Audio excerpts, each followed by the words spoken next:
नमस्कार, स्वराज एक्सप्रेस देख रहे हैं आप और आपके साथ मैं हूं रश्क गौरी। खबरों की शुरुआत और बड़ी खबर के साथ इस वक्त कर रहे हैं। मुख्यमंत्री शिवराज सिंह चौहान की पीएम मोदी से मुलाकात हुई है।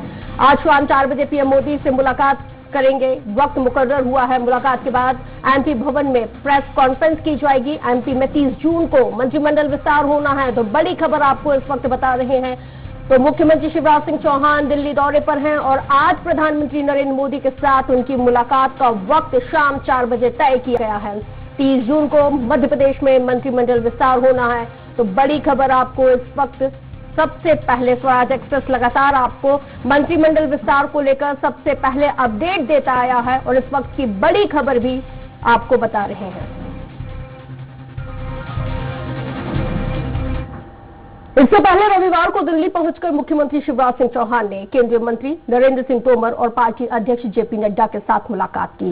इस मुलाकात में प्रदेश में मंत्रिमंडल में शामिल किए जाने वाले तमाम नामों पर चर्चा की गई। मुख्यमंत्री दिल्ली से केंद्रीय गृह मंत्री अमित शाह से भी मुलाकात करेंगे। माना जा रहा है कि मंत्रिमंडल में शामिल किए जाने वाले नए नामों को लेकर दिल्ली में सहमति बनेगी और उसके बाद 30 जून को मंत्रिमंडल विस्तार होगा।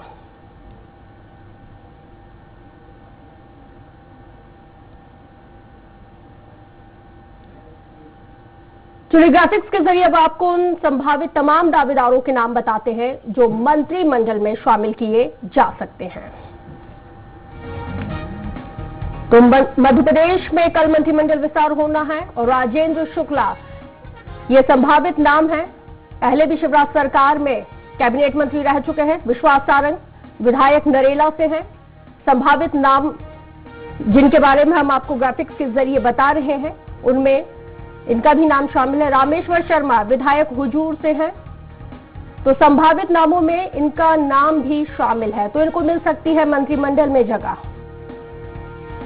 तो रमेश मेंदोला इंदौर से विधायक है। कैलाश विजयवर्गीय के बेहद करीबी बताए जाते हैं। मंत्रिमंडल में इनको भी शामिल किया जा सकता है। ये वो संभावित नाम बता रहे हैं आपको। मालिनी गौड़ विधायक इंदौर और महापौर लगातार इंदौर जो भारत में स्वच्छता रैंकिंग में नंबर 1 आया वो इन्हीं के नेतृत्व में ही आया है और इंदौर से ये चुनाव लड़ी जीती। संजय पाठक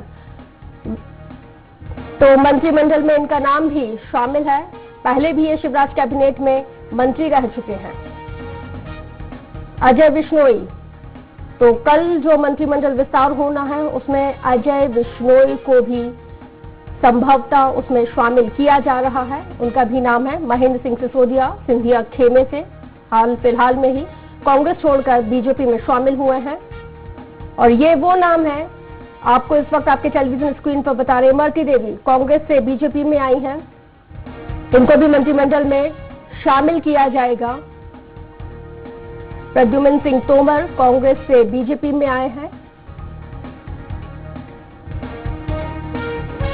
प्रभुराम चौधरी अपने समर्थकों के साथ कुछ दिन पहले ही कांग्रेस से जाके बीजेपी में शामिल हुए हैं। इनको भी मंत्रिमंडल में शामिल किया जा रहा है।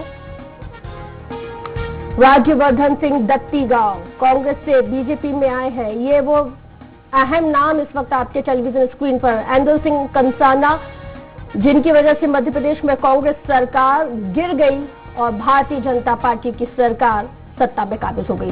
चलिए चर्चा की शुरुआत करेंगे और चर्चा इसी बेहद ही महत्वपूर्ण मुद्दे पर करने जा रहे हैं।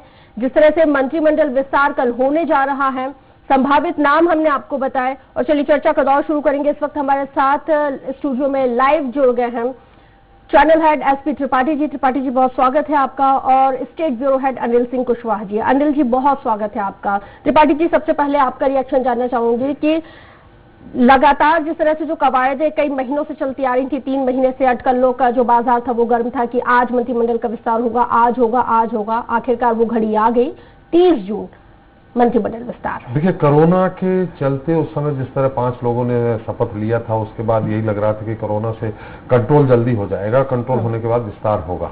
लेकिन बात ये नहीं थी कि कोरोना के चलते विस्तार रुका हुआ था।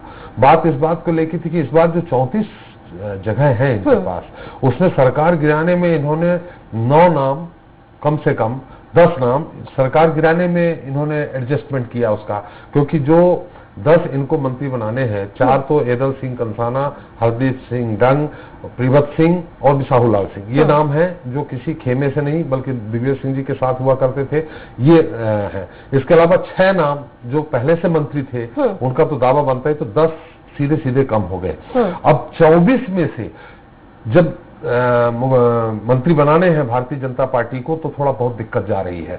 अब ऐसे में क्षेत्रीय समीकरण बिठाने में भी दिक्कत जा रही है। गोविंद सिंह राजपूत उसी सागर से आ गए हैं, बुंदेलखंड से। अब वहां से इसके पहले जब भूपेंद्र सिंह और गोपाल भार्गव मंत्री थे, तो जब वो मंत्री थे तो उस समय भी ये बात उठा करती थी कि भाई सागर जिले से ही 2-2 मंत्री क्यों, वो दूसरी जगह से बनाया जाए। लेकिन ये लोग चूंकि मुख्यमंत्री के बहुत नजदीक थे, गोपाल भार्गव 1985 से विधायक थे, सबसे ज्यादा सीनियरिटी थी उनकी। अब स्थिति वहां ये हो गई कि गोविंद राजपूत पहले से बन गए हैं, अब गोपाल भार्गव भूपेंद्र सिंह कैसे बनाए हैं। ये तमाम चीजें इस बार थे। अच्छा, इस बार उनके पास शिवराज जी अपने दम पे बहुमत भी नहीं ला पाए हैं।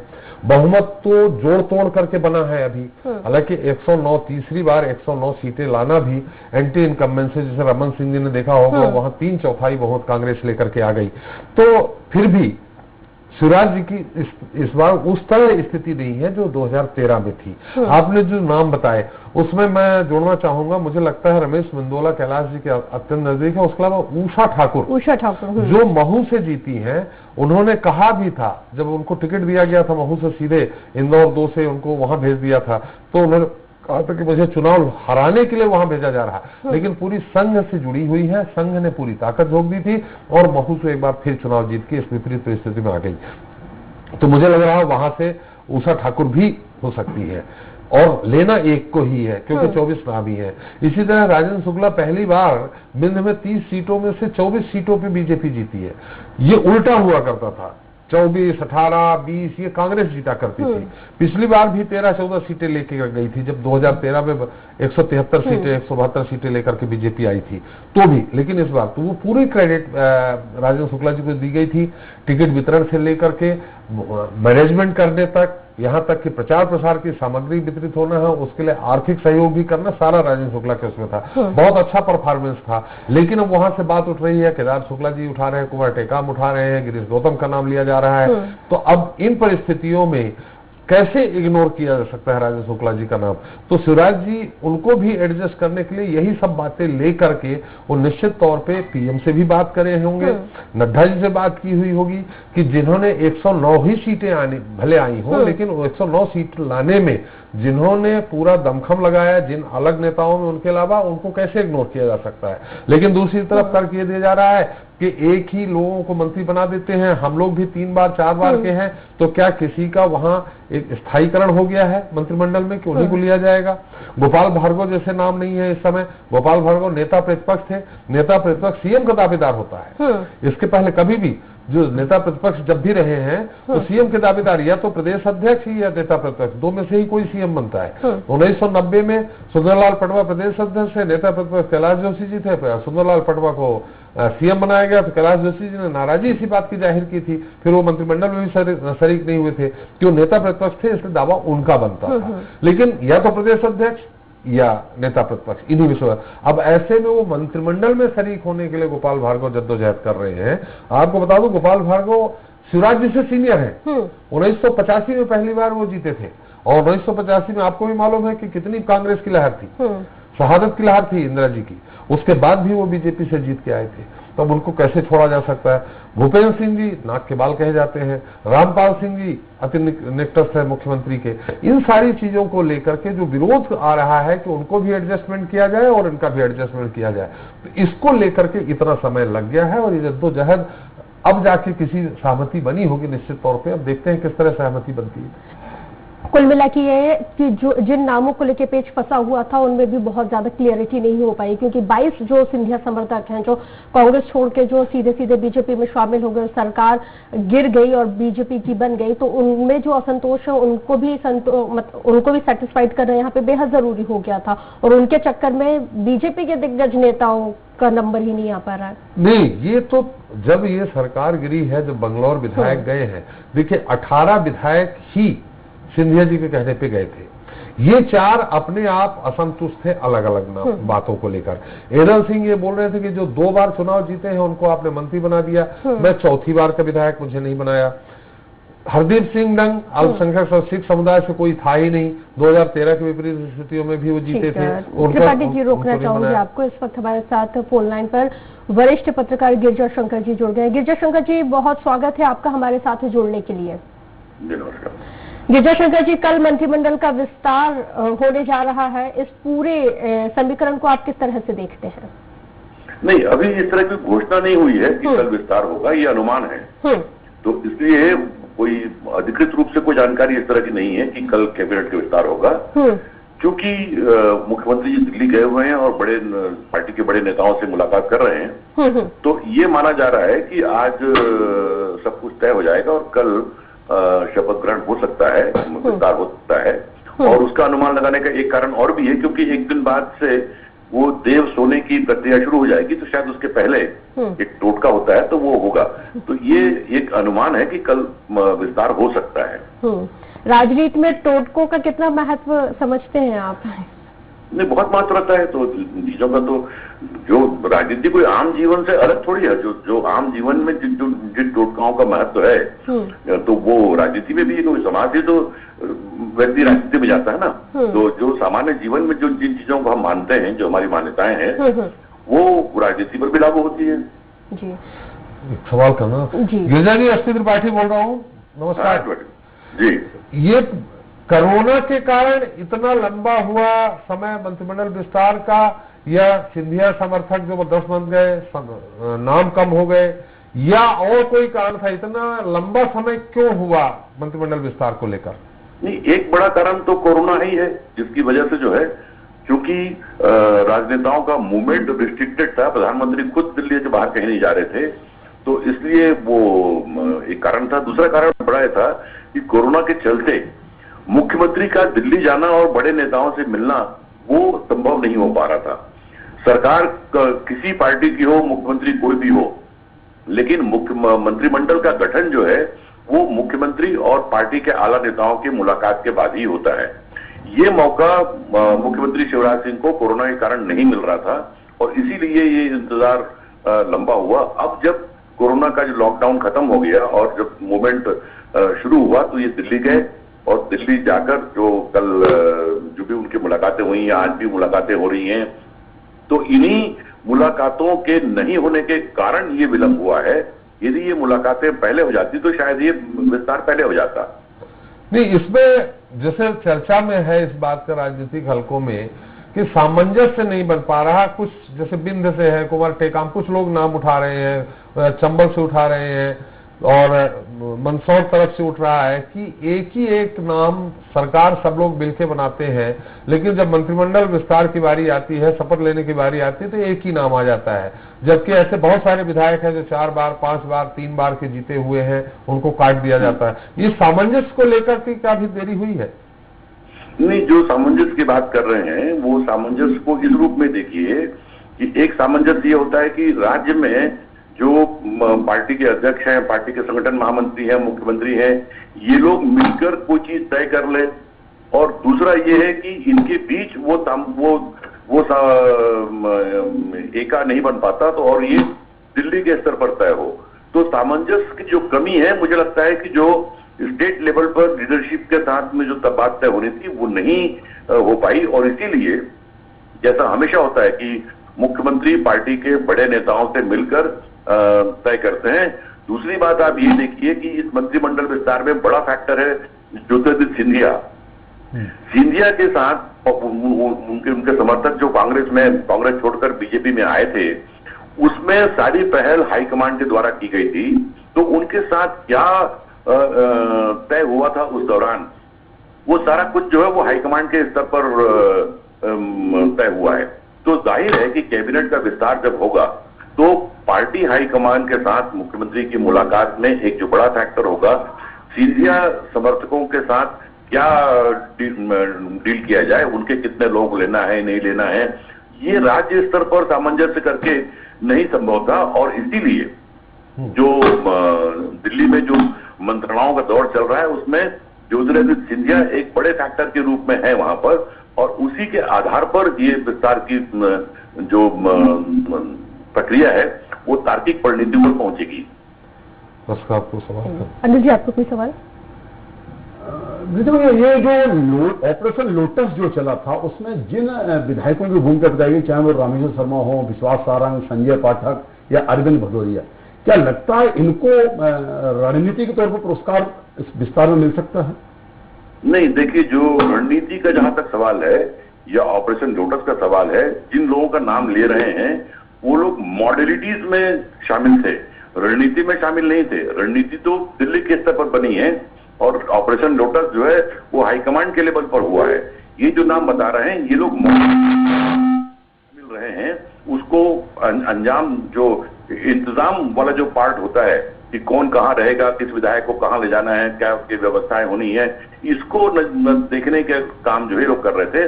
तो रणनीति से इनका कोई बहुत ताल्लुक नहीं है। रणनीति जो बनी या जो ऑपरेशन लोटस चला वो हाईकमांड के स्तर पर चला है और इसीलिए हाईकमांड के स्तर पर ही तय होगा कि मंत्रिमंडल का जो विस्तार हो उसका स्वरूप क्या हो। एक बात यहाँ और भी आपसे साझा करना चाह रहे थे कि सागर से बहुत बड़ा जिसको पेज फंसा, सागर से पहले भी बात उठती थी कि गोपाल भार्गव जी और भूपेंद्र सिंह जी दो लोग हैं, एक ही जिले से दो लोग हैं, कई जिले खाली थे। अब गोविंद राजपूत पहले से बन चुके हैं, नेता प्रतिपक्ष होने के कारण गोपाल भार्गव का प्रबल दावा है, भूपेंद्र सिंह जी भी शिवराज जी की पहली पसंद है। ऐसे में सागर के मुद्दे पे भी एक जिले से 3 मंत्री बनने का पेज भी कहीं फंसा है क्या? नहीं, सागर का भी सवाल इस तरह आएगा, इस तरह चंबल का भी सवाल आएगा, क्योंकि आप देखेंगे कि चंबल से बड़ी संख्या में विधायक कांग्रेस छोड़कर बीजेपी में आए हैं और जिनको मंत्रिमंडल में लेना है। दरअसल जो मेरी जानकारी है, जो उसके आधार पर मैं ये मानता हूं कि जो इस बार जो पेच है वो 2 तरह का पेच है। एक पेच ये है, पार्टी के अंदर ये विचार उठा है कि जो लोग लगातार 12, 13, 15 साल से लगातार मंत्री हैं, क्या उन्हीं को एक बार फिर मौका देना है या उनको अब थोड़ा विश्राम करके दूसरी भूमिका में दें और नए लोगों को मौका दिया जाए। एक बड़ा पेज पार्टी के अंदर जो मेरी समझ में आ रहा है वो ये है। और इसीलिए जो है आप देखेंगे कि पहले दौर में गोपाल भार्गव को नहीं शामिल किया गया, तो अब जो गोपाल भार्गव जैसे नेता जो पिछले 15 साल से लगातार मंत्री रहे हैं, क्या उनको फिर एक बार मौका देना है या नए लोगों को मौका देना है? एक पेच ये है। दूसरा पेच ये है कि जो सिंधिया के समर्थक जो आए हैं बीजेपी में, उनमें उनके साथ में बीजेपी के जो पुराने जो नेता हैं, पुराने विधायक हैं, जो मंत्री बनने के दावेदार हैं, उनका तालमेल किस तरह हो। जैसा आपने सागर का सवाल उठाया कि गोविंद राजपूत हो गए हैं तो उसके बाद बीजेपी के कितने लोगों को और सागर जिले से ही लिया जाए, वैसा ही चंबल का मसला है। चंबल में बहुत बड़ी संख्या में बीजेपी में सिंधिया समर्थक आए हैं।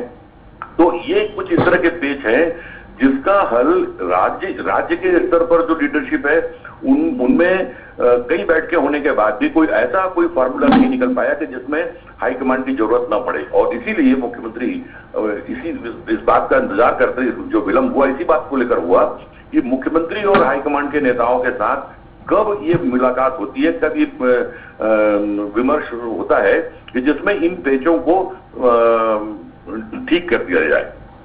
जी जी बिल्कुल। बहुत शुक्रिया गिरिजा जी, आप हमारे साथ जुड़े और इतनी बेहद ही महत्वपूर्ण जानकारी आपने हमारे साथ साझा की। निर्मल सिंह बैस इस वक्त हमारे साथ लाइव जुड़े हुए हैं, मिंटो हॉल से सीधे जुड़े हुए हैं।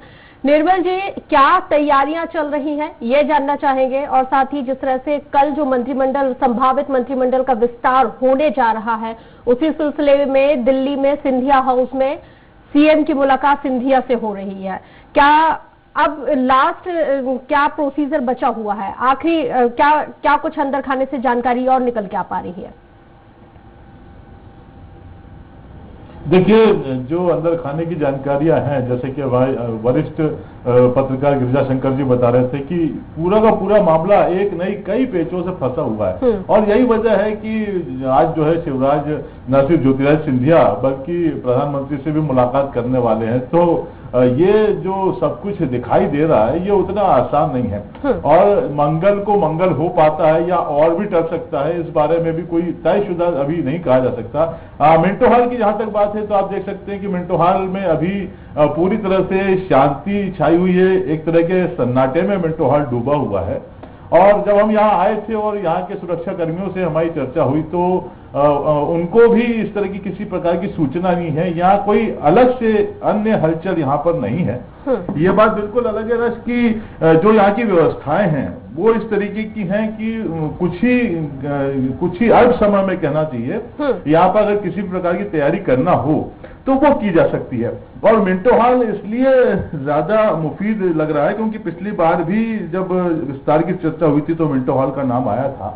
और जहां तक राजभवन की बात है तो मैं आपको बता दूं कि करीब वहां 37 से अधिक कर्मचारी जो हैं वो कोरोना पॉजिटिव हैं। तो राजभवन जो है जिसको हमारे कैमरामैन नंदकिशोर सैनी दिखाने का प्रयास करेंगे हमारे दर्शकों को, ये भी पूरी तरह से सन्नाटे में डूबा हुआ है। और जैसा कि मैं आपसे कह रहा था कि ये जो है नया हॉटस्पॉट बन के राजभवन सामने आया है। तो ऐसी उम्मीद पूरी की जा रही है कि शपथ ग्रहण यदि होगा कल होगा तो मिंटो हॉल में होगा। जैसे कि मैंने आपको बताया कि मिंटो हॉल में व्यवस्था करने में जो है कोई ज्यादा समय नहीं लगता। यहाँ के कर्मचारियों से हमारी बात हुई तो उनका यह कहना था कि हर तरह की व्यवस्था के लिए कुछ ही देर में वो सक्षम है, जिस तरीके का कार्यक्रम होगा उस तरह का वो शायद बहुत जल्दी और आसानी से जमा सकते हैं। जी बिल्कुल। रश्क यहाँ निर्मल से एक बात पूछना जरूरी हो गया।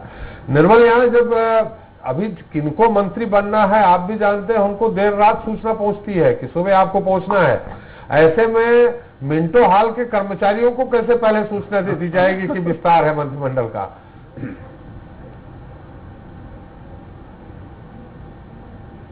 जी अपना सवाल दोहराएंगे?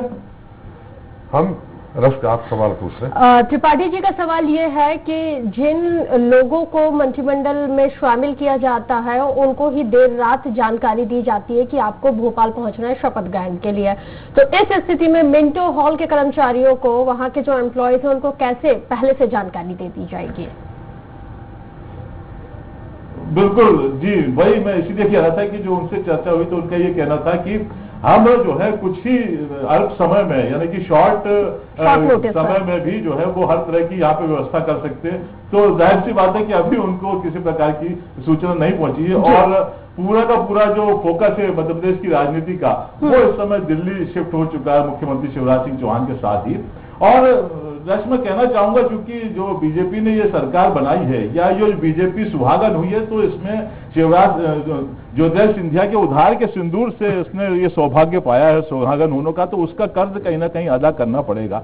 साथ ही एक चीज देखने में आ रही है कि सभी जानते हैं राजनीति। निर्मल जी आपको रोकना चाहूंगी, निर्मल जी कमलनाथ सरकार। हाँ निर्मल जी रोकना चाहूंगी। इस वक्त हमारे साथ फोन लाइन पर राजा पटेरिया जी फोन लाइन पर जुड़ गए। राजा पटेरिया जी बहुत स्वागत है आपका हमारे साथ जुड़ने के लिए। नमस्कार। नमस्कार पटेरिया जी। पटेरिया जी कल मध्य प्रदेश में मंत्रिमंडल विस्तार होने जा रहा है, आपका रिएक्शन चाहूंगे। भाई मंत्रिमंडल का विस्तार का जो स्वरूप होगा वो जनहित के दृष्टिकोण से नहीं किया जाएगा। आगे चल के अल्पमत की सरकार शिवराज मोदी सरकार गिराई, सरकार को आगे जीवन को किस रणनीति के तहत किस वर्ग को संतुष्ट करने के हिसाब से किन लोगों को साफ करने किया जाए, मात्र बीमार लगनी सरकार जीवित रखने के लिए चलायमान बनाने की दृष्टि से मंत्रिमंडल का निर्माण हो रहा है। इससे जनता के भविष्य के या भले की हम कोई आशा अपेक्षा नहीं। पटेरिया जी कुछ इसी तरह के शब्द जब कांग्रेस की सरकार हुआ करती थी तब बीजेपी वालों के भी रहते थे कि ये अल्पमत की सरकार है, ये अपने ही बोझ तले गिर जाएगी, और ठीक उसी तरह का रिएक्शन आज आप भी दे रहे हैं। यदि उस समय आप हमारा रिएक्शन लेते तब हम आपको साफ बताते कि हमारी सरकार अल्पमत की नहीं थी, हमारी सरकार थी दूसरे लोगों के सहयोग से चल रही थी। हमारी सरकार का मंत्रिमंडल का निर्माण किसी सरकार तरह से सरकार को जीवित रखने के लिए नहीं बनाया गया। हमारी सरकार का मंत्रिमंडल जनहित को और प्रदेश को 15 वर्षों में जो हमें एक अवसर जनता ने दिया था, उसके दृष्टिकोण से हमने अपना मंत्रिमंडल माननीय कमलनाथ जी ने, दिग्विजय सिंह जी ने किया था। आज का मंत्रिमंडल का नेतृत्व है शुद्धता भारतीय जनता पार्टी के द्वारा अनेक तरीके से बनाई हुई रणनीति के तहत अपनी सरकार को जीवित रखने के लिए साम दाम दंड भेद पैसा वैसा जो सारा उस करके बना गई है, वो सरकार आगे जीवित कैसे रहे उसका उस हिसाब से इसको तालमेल करके बनाएंगे। पटेल जी, लगता है उसी तरह से जीवित रह जाएगी जिस तरह से अभी गोवा और मणिपुर में चलती आ रही है। हमारे साथ चैनल हेड एसपी त्रिपाठी जी भी जुड़े हुए हैं, वो आपसे कुछ सवाल करना चाहेंगे। पटेल जी, कैसे आप कह सकते हैं कि अल्पमत में नहीं थी? जिनका समर्थन कांग्रेस को था वो अब समर्थन बीजेपी को दे रहे हैं। भाई ये उनसे पूछते, हमसे क्या पूछ रहे हैं? नहीं, आपने कहा ना कि अल्पमत में नहीं थी। आपको दे रहे हैं त्रिपाठी जी जी, तो ये समर्थन आज उनको दे रहे हैं, तो ये उनका पक्ष। आपने कहा ना कि अल्पमत में नहीं थी, इसलिए सवाल किया मैंने। जब हमने सरकार अपनी निर्माण की थी तब हमने जनहित के दृष्टिकोण सरकार में, और हमें बहुत कम मात्रा में किसी इनकी हालत बहुत खराब है।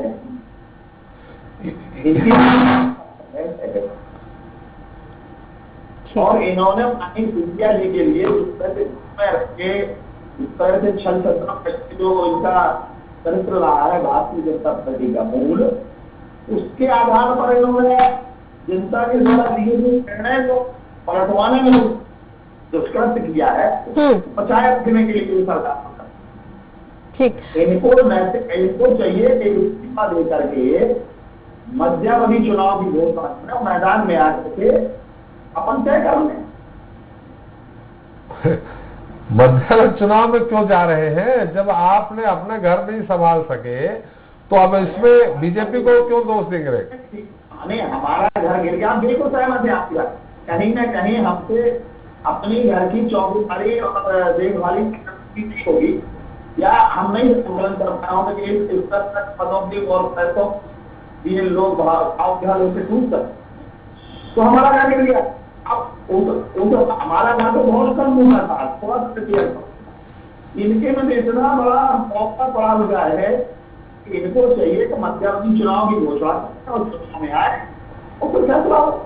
और दोनों दल इश्यू कांग्रेस के लिए भारतीय जनता पार्टी को कि जिसको भी बैठाओ भारी और अच्छे बहुमत से बैठाओ, जिसमें लड़ापन भारतीय राजनीति में और जो अवसरवादिता की राजनीति को लाने का एक विशेष अवसर होता है, उस पर मतदाता बारी की विचार करे और इस तरह का निर्णय न लिया जाए तो बड़ी कृपा होगी। कृपा तो होगी, लेकिन पटेरिया जी, बड़ा सवाल यह है कि जिस तरह से उपचुनाव का बोझ भी जनता पे ही मढ़ा जा रहा है, मध्यवर्ती चुनाव भी होते हैं तो वो बोझ भी जनता को ही वहन करना पड़ेगा। अभी पेट्रोल डीजल तमाम चीजों के दामों में इतना ज्यादा इजाफा है, अगर मध्यवर्ती चुनाव आ जाते हैं तो न जाने किन किन टैक्सों का भार जनता पे पड़ेगा। आप माननीय जी साहिबा, आप बताइए कि आज अंतर्राष्ट्रीय स्तर पर कितने रुपया बैरल है और आज उसमें और आज पेट्रोल में कितना अंतर है? जब हमारे कार्यकाल में न्यूनतम अंतर रहता था बैरल का, तब तो चिल्ला देते। आज 35 रुपया बैरल साल से 35 रुपया 37 रुपया होगा, 80 रुपया डीजल है। सरकार लूट को पैसा रख दे, मजबूत प्रजातंत्र लाने के लिए भार पड़ेगा।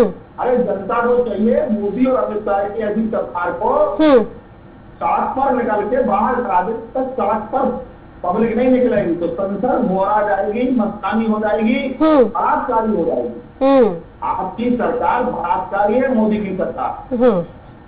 हालांकि अब कोई बीजेपी वाला जुड़ा नहीं है पटेरिया जी, नहीं तो उनका भी रिएक्शन लेती, लेकिन जिस तरह से जब वो 40, 45 और 60, 70 पे ही इस तरह का उग्र प्रदर्शन करते थे और महंगाई हाई करते थे, हमने उस तरह का प्रदर्शन, आप लोग विपक्ष में है वैसा प्रदर्शन नहीं देखा, इसलिए शायद जनता भी इन्फ्लुएंस नहीं हो पा रही है कांग्रेस से। हम जनता को समझाने में आशा रखते हैं, बलपूर्वक नहीं कराते, तो बल डालते। अभी कमलनाथ जी ने अब पुतला जिस तरह से करा करके अपमानित किया है, ये भौंडी और बदनाम किस्म की जो परंपरा डाल रहे हैं, ये इनको भी खा जाएगी। ठीक, अनिल जी। Thank you. पटेल जी, एक सवाल हमारा है। पटेल जी, आवाज मिल रही है आपको मेरी?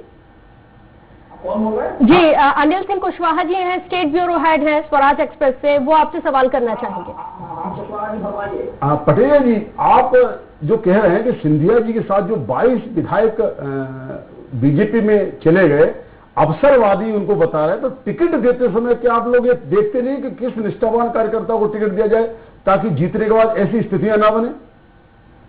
वहां भी मैंने अभी शायद आपने शुरू में सुना नहीं होगा कि कहीं ना कहीं कोई अंश बहुत बड़ी छूटी हो, परंतु राजनीतिक अवमूल्यन मैं उन माननीय विधायकों से याद करता हूँ कि उन माननीय विधायकों को भी यदि उनका साहस, उनकी हिम्मत, उनकी राजनीतिक व्यवस्था के प्रजातंत्र के प्रति आस्था थी, वो पृथक दल बनाते और उसके बाद चुनाव में जाते। और माननीय सिंधिया जी आह्वान करते कि मैं अलग पार्टी बना के चुनाव भी मांग करता हूँ, सरकार गिराता हूँ, और फिर कहते अपने आप को मुख्यमंत्री फोकस करके प्रदेश के लोग विस्तार करने आएगा, तब कोई बात समझ में आती। अरे पटेल जी, टिकट देते समय तो आप ही लोग तय करते हैं कि सिंधिया कांग्रेस से दिया जाए, दिग्विजय सिंह कांग्रेस या कमलनाथ कांग्रेस, सुरेश पचौरी कांग्रेस, ये गुटों में जो बटी हुई है उस हिसाब से मैं अपने अधिकार क्षेत्र की बातें जानता हूं, मैं ऊपर की नहीं जानता। ये माननीय कमलनाथ जी हैं, दिग्विजय सिंह जी हैं, सिंधिया जी हैं, सोनिया जी हैं, राहुल जी हैं, ये उनके स्तर की। ठीक, बहुत शुक्रिया पटेल जी हमारे साथ जुड़ने के लिए, चर्चा में शामिल होने के लिए। अनिल जी, जिस तरह से जो मीटिंग का दौर लगातार जारी है और कह रहे थे जिस तरह से कि यहाँ पे निर्मल जी का भी कहना था कि कल मंगल है, और आपसे सवाल करूंगी, लेकिन उससे पहले इस वक्त हमें ज्वाइन कर लिया धैर्यवर्धन जी ने, भारतीय जनता पार्टी से स्पोक पर्सन है। धैर्यवर्धन जी, स्वागत है आपका हमारे साथ जुड़ने के लिए। नमस्कार रश्मि जी, थैंक यू। धैर्यवर्धन जी, कल मंत्रिमंडल विस्तार हो सकता है, जो तमाम अटकलें हैं उन पे हो सकता है कल तक मोहर लग भी जाए। क्या कुछ चल रहा है? कौन कौन से नाम, संभावित नामों को तो हमने बता दिया है, लेकिन फिर भी आपसे जानना चाहेंगे। देखिए, मीडिया के कयास मोटे तौर पर सच के नजदीक होते हैं। बाकी आप सब जानते हैं, राजनीति है, बहुत सारा दबाव रहता है, बहुत सारा संख्या बल होता है, बहुत सारे जिले होते हैं, बहुत सारे अन्य समीकरण होते हैं, उनमें से एक निश्चित संख्या होती है जिसके अनुरूप लोग चाहिए होते हैं। तो ये कठिन परीक्षा का समय तो होता ही है, पर मुख्यमंत्री जी का विशेष अधिकार होता है। वैधानिक तौर पर उनको ये अधिकार है कि वो अपने मंत्रिमंडल में किन लोगों का चयन करें, कौन सी टीम रखें, उसके अनुरूप कर रहे हैं। और जहां तक विचार विमर्श की बात है, सलाह मशवरा सब अपने लोगों से करते हैं। तो भारतीय जनता पार्टी के प्रदेश अध्यक्ष वी डी शर्मा जी, संगठन महामंत्री सुभाष भगत जी और स्वयं मुख्यमंत्री जी ने, तीनों ने माननीय नरेंद्र सिंह जी से भी और अमित शाह जी से, नड्डा साहब से, सब वरिष्ठ नेताओं से इस संबंध में मुलाकातें की हैं। और मुझे लग रहा है कल मंगलवार है, मंगल ही होगा, मंगलकारी होगा सरकार के लिए भी और प्रदेश के लिए। धैर्यवर्धन जी, इतना वक्त क्यों लग गया? चर्चा करते करते इतना वक्त क्यों लग गया? आप सोच लीजिए, अच्छा प्रोडक्शन तो समय लेता है, हालात जब खराब हो तो कोई जल्दबाजी किसी की दृष्टि से होती है, इसलिए थोड़ा इंतजार किया गया कि कोरोना के कारण से आपाधापी में यदि मंत्रिमंडल बनाया जाएगा तो शायद इसकी भी आलोचना होती, इसलिए चार सदस्यों के द्वारा ही वो सब कार्रवाई की गई, पंच प्यारों के द्वारा। कहीं ऐसा तो नहीं आप मुझे लग रहा है जो प्रोडक्ट इंपोर्ट किया था उसको एक्सपोर्ट करने में, डिलीवर करने में, उसको ही संवारने में वक्त लग रहा हो, इसलिए वक्त लग गया? डिलीवरी में टाइम लगता है, आप जानती हैं, और बाकी जल्दबाजी में तो एबॉर्शन ही होते हैं, नुकसान ही होता है। ये तो पूरे प्रदेश का मामला है, सरकार का मामला है। सीधे सीधे जो 22 लोग शामिल हुए उनके लिए बोल रहे हैं आप? ये मेरा सवाल सीधा था। मैं मध्य प्रदेश की 7.5 करोड़ जनता के लिए बोल रहा हूँ, जिनके भाग्य से कांग्रेस में गलतियां हुई और कांग्रेस एडवोकेट आउट हो गई। अब जो सरकार योगवश नई बनी है भारतीय जनता पार्टी की, तो जनता की अपेक्षा भी है कि मंत्रिमंडल ठीक बने। कितने ओवर खेलेगी ये सरकार जी? कितने ओवर खेलेगी ये सरकार? ऐसा प्रश्न क्यों आ रहा है? ये प्रश्न मुझे लग रहा है ठीक नहीं है, क्योंकि आपने हिट विकेट बोला ना कि तत्कालीन सरकार हिट विकेट हो गई, तो इसलिए मैंने पूछा कितने ओवर खेलेगी ये सरकार जो अभी मौजूदा स्थिति में सरकार चला रही है। कल संभावित मंत्रिमंडल का विस्तार होना है, तो पूरी करेंगे, पूरी पारी खेलेंगे। जो निर्धारित 5 वर्ष का समय उसमें से जो बचा हुआ है उस समय पूरा करेगी भारतीय जनता पार्टी की सरकार, और बड़ा स्कोर बनाएगी, लोगों के हृदय के नजदीक जाएगी, और एक बार फिर आम चुनाव में सरकार फिर से पहुंचेगी और एक बार फिर आएगी। वर्षों वर्षों तक भारतीय जनता पार्टी को लोग देखेंगे। जी, हमारे साथ चैनल हेड एसपी त्रिपाठी जी और अनिल सिंह कुशवाहा जी भी जुड़े हुए हैं, आपसे सवाल करना चाहेंगे। हर्षवर्धन जी, एक सवाल मेरा है। आपने कहा कि पूरी पारी खेलेगी, इसमें इतना तो हिंट कर दीजिए कि दूसरी टीम के जो आपने खरीदे हैं वो कितने होंगे इस टेस्ट मैच में, वो कितने खेल रहे होंगे? नहीं, ये तो मुझे लग रहा है कि राजनीतिक गलियारों में चटखारों के लिए यदि पूछा जाता है तो पूछा जा सकता है, लोग चर्चा कर सकते हैं, पत्रकार कर सकते हैं। अरे हर्षवर्धन जी, आईपीएल में भी हम खरीदने से मत जाइए, आईपीएल में बाकायदे बोली लगती है। इसलिए मैं पूछ रहा हूं कि आपकी ये जो टीम खेलेगी, पूरी पारी खेलेगी, उसमें दूसरे जो विदेशी जैसे यहाँ लिए जाते हैं, तो दूसरी पार्टी जो है उसमें से कितने लिए जाएंगे खेलने के लिए? अनिल जी, आपके दिमाग में आईपीएल क्यों आ रही? बीसीसीआई की जो सीधे सादे तरीके से चुनी जाने वाली टीम क्यों नहीं आ रही है? आप ऐसे ही मानिए ना कि ये तो सीधे रास्ते से आए हैं, और इस प्रकार की बात बेईमानी है, नहीं सोचना चाहिए। ऐसा कुछ होता भी नहीं है, ना हुआ है। भारतीय जनता पार्टी ने केवल उनको अपना दरवाजा खोल दिया था, क्योंकि वहां वो नाराज थे, वो अपने नेता के अपमान से बहुत व्यथित थे, और कभी कभी अपमान इस स्थिति तक पहुंच जाता है कि लोग अपनी जान भी दे देते हैं। राजपाट और सीट तो और कुर्सी तो बहुत छोटी बात है, और मुझे लग रहा है यही कारण बना कि वो उसको लात मार करके कांग्रेस को चले आए। और हम परिवार और कुनबे के विस्तार के लिए हमने अवसर दिया कि आइए, आपके गांव पे हम मरहम लगाएंगे, हमारे परिवार में शामिल होइए, हमारे यहाँ विनम्र व्यवहार देखिए, आत्मीयता देखिए। वो सारी चीजें ठीक है धर्मेंद्र जी, मैं तो सीधे ये पूछ रहा हूँ, वो अपमानित होके आए, आपने खरीदा नहीं खरीदा, वो सब अलग मुद्दा। हम ये पूछ रहे हैं कि आपकी जो टीम है, आप पूरी पारी खेलेंगे, उसमें उधर से कितने लिए गए, इतना तो बताइए। नहीं, ये तो खरीदने की बात होगी तो मुझे प्रश्न का जवाब देने में निश्चित तौर पे बहुत कठिनाई होगी, मैं जवाब नहीं दे पाऊंगा, क्योंकि ये प्रश्न ठीक नहीं है। पर हम सब जानते हैं कि जो 24 जगह चुनाव है वो सब अधिकांश लोग भारतीय जनता पार्टी की पक्ष में है, और पूरी की पूरी जनता 24 की 24 सीट हमें देगी, चाहे वो आप हमारे सवाल को बार बार घुमा रहे हैं। अनिल जी बेहतर आपसे सवाल कर सकते हैं, मेरे सवाल को आप घुमा रहे हैं। अनिल जी, आप सवाल कर सकते हैं। हर्षवर्धन जी, एक सवाल ये जरूर उठता है पूरे घटनाक्रम में। ठीक है, परिस्थितियां ऐसी थी कि कांग्रेस से जो लोग आए हैं उनको मंत्रिमंडल में स्थान देना ही है। पहले चरण में भी गोविंद राजपूत हुए, तुलसी सिलावट, उनको स्थान दिया। अब जो विस्तार होने जा रहा है उसमें भी 10 मंत्रियों के नाम, जो कहा जा रहा है कि सिंधिया समर्थक 10 विधायक जो मंत्री बनने जा रहे हैं। तो ऐसे में नहीं लगता कि जो आपके जो विधायक हैं, जो बरसों से जो काम कर रहे हैं, जो बरसों से जो कार्यकर्ता हैं, उनको अब कैसे कहां एडजस्ट करेंगे? क्योंकि मंत्रिमंडल में 35 से ज्यादा लोग लिए नहीं जा सकते, और अभी कहा जा रहा है कि 25 और सदस्य शामिल किए जा रहे हैं, 5 पहले शामिल किए जा चुके हैं। तो जो आपके जो विधायक हैं, बरसों से जो चना सत्तू लेकर काम करते रहे, जनता के बीच में रहे, सरकार में उनको कब मौका मिलेगा? अभी 15 साल से जिनको मौका मिला है वो लगातार मंत्री वही रहे हैं, नए लोगों को कहीं मौका नहीं मिल पाया। तो क्या अब चांस था ऐसा? सर, मैं, आप हो, चाहे विधायक हो या कोई और आदमी हो, साल में 4 बार मौसम बदलता है। इन तीनों चारों मौसम का भी हम सामना करते हैं, बारिश का भी सामना करते हैं, ठंड का भी करते हैं, और भीषण गर्मी का भी सामना करते हैं। एडजस्टमेंट का स्वभाव प्रकृति ने बनाया है। तो हमारे विधायक लोग भी बुद्धिमान लोग हैं, समझदार लोग हैं। इन हालातों में सरकार किसकी बदौलत बनी? स्वाभाविक तौर पर जब वो कांग्रेस को लात मार करके आए हैं, इसलिए तो सरकार गिरी, इसलिए तो भारतीय जनता पार्टी की सरकार बनी है। तो उनके साथ ताकतवर स्थिर सरकार बनाने के लिए जो उचित होगा, ये मुख्यमंत्री जी का विशेष अधिकार है, वो निर्णय कर रहे होंगे। और भारतीय जनता पार्टी के कार्यकर्ता शिरोधार्य भाव से सबको स्वीकारते हैं।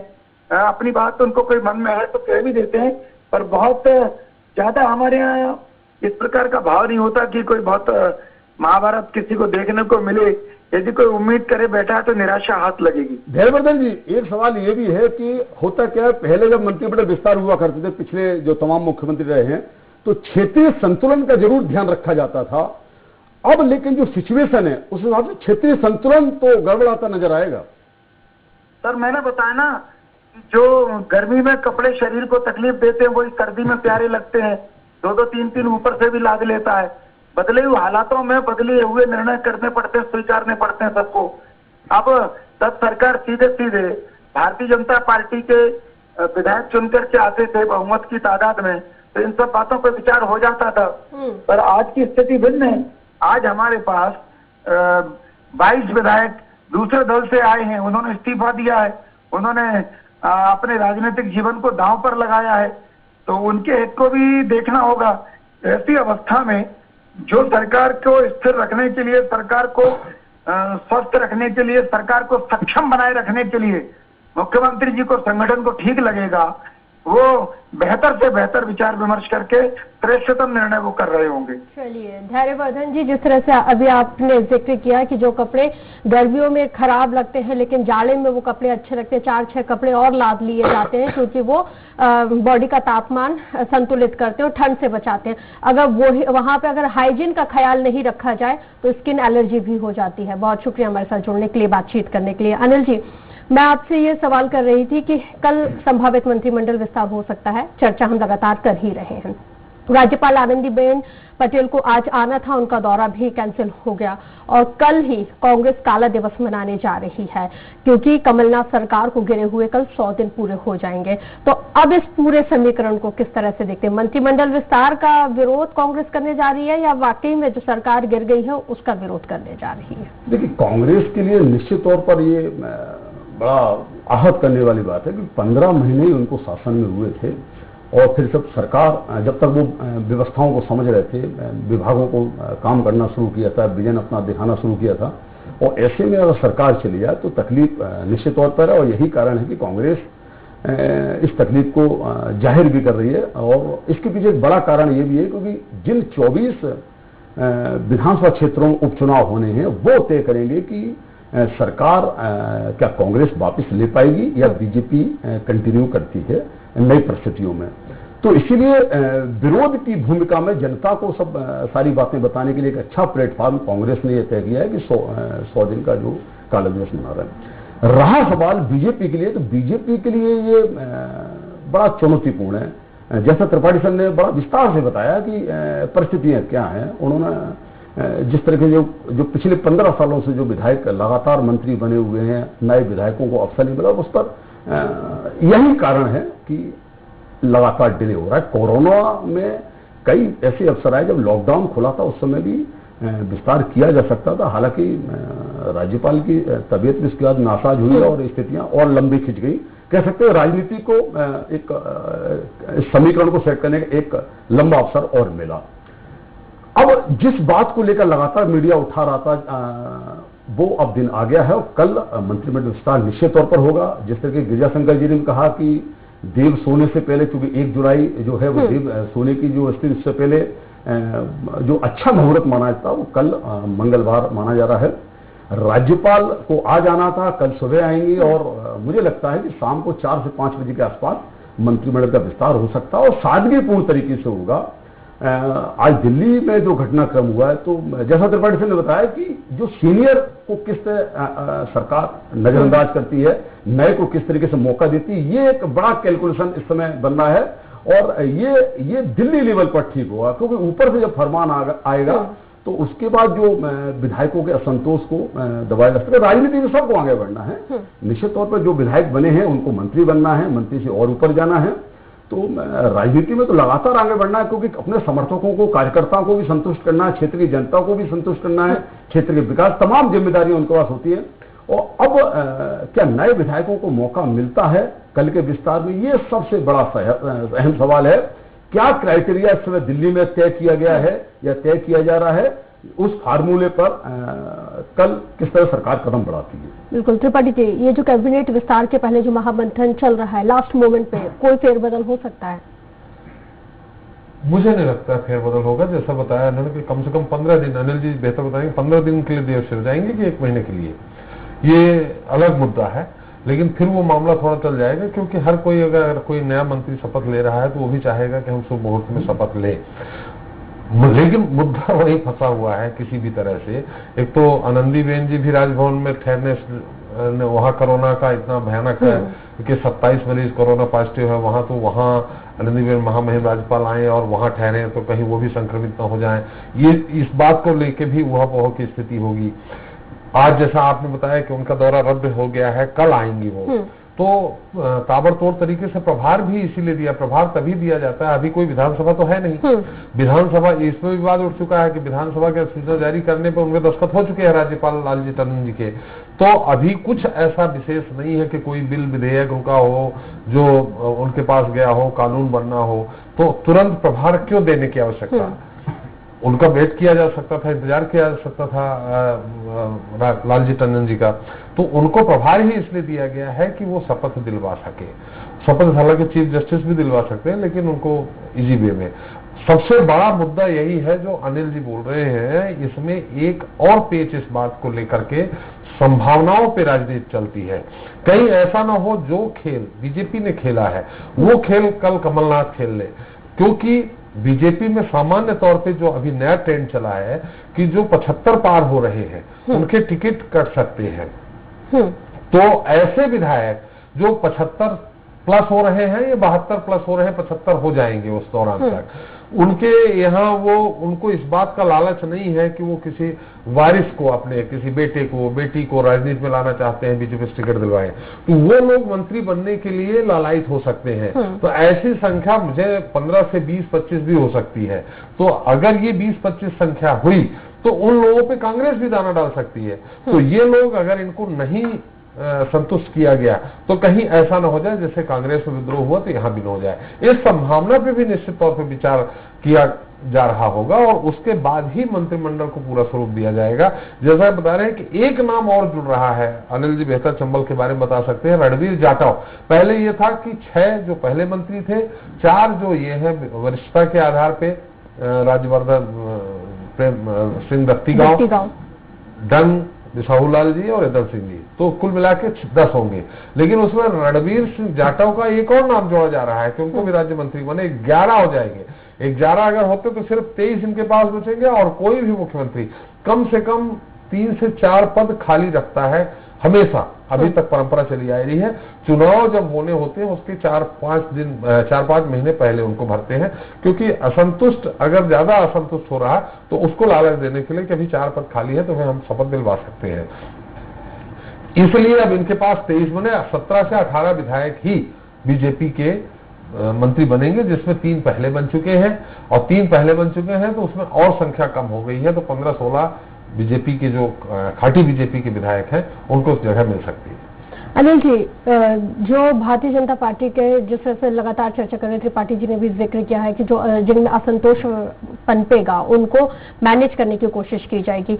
सबसे ज्यादा नुकसान किन दिग्गजों पर देख रहे हैं आप, क्योंकि ये जो पूरा सिनेरियो चेंज हुआ है उसके बाद से?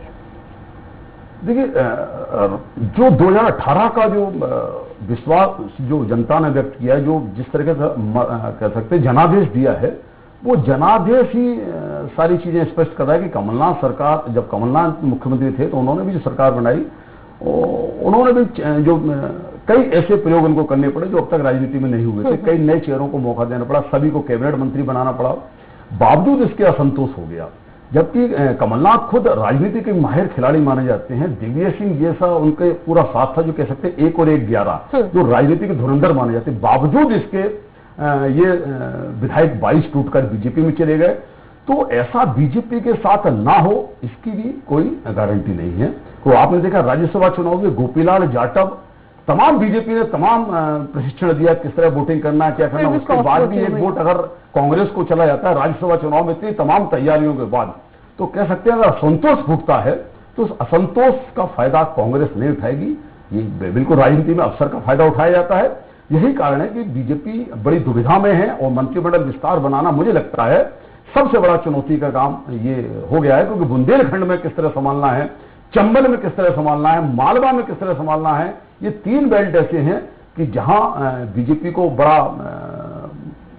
समझदारी से काम करना पड़ रहा है। और अब ये मध्य प्रदेश लेवल पर नहीं मामला बचा, दिल्ली लेवल पर है, वहां से सारी बातें हैंडल की जा रही हैं। अगर ये आसान होता तो ये कब का हो चुका होता। तो त्रिपाठी जी ये मान लिया जाए जो जी कहना चाह रहे हैं, काफी देर से कुछ हलचल हुई है क्या, उनसे बेहतर आपको मालूम पड़ सकता है कि उनका दौरा रद्द हुआ है क्या। जी निर्मल जी, क्या ताजा जानकारियां इस वक्त आपके पास है? देखिए, अभी तक तो फिलहाल ऐसी कोई यहाँ हलचल नजर नहीं आई है और चीजें जैसे कि अभी आप लोग चर्चा कर रहे थे कि कहीं ना कहीं थोड़ी सी टली रही है। जिस तरीके से राज्यपाल आनंदीबेन पटेल जो हैं, उनका कल का कार्यक्रम हो गया, आज का चल गया है। और जहां तक मंत्रिमंडल की बात की जाए अगर, तो आप देखेंगे कि कमलनाथ सरकार के पतन का सबसे बड़ा कारण उसका विकृत मंत्रिमंडल ही रहा, जिसमें युवाओं को तरजीह दे दी गई और अनुभवियों को दरकिनार कर दिया गया। अब अगर बात की जाए मंत्रिमंडल की, तो यही वजह है कि मंत्रिमंडल को गठन के लिए बीजेपी फूक फूक के कदम रख रही है और यदि वो अनुभवियों को तरजीह नहीं देती है तो उसको वही भुगतना पड़ेगा जो कहीं ना कहीं कमलनाथ सरकार को भुगतना पड़ा, और युवाओं को नहीं देती है तो उनका असंतोष पनपेगा। तो बड़ा ही कठिन यहाँ पर नजर आ रहा है किस तरीके से मंत्रिमंडल का गठन किया जाए।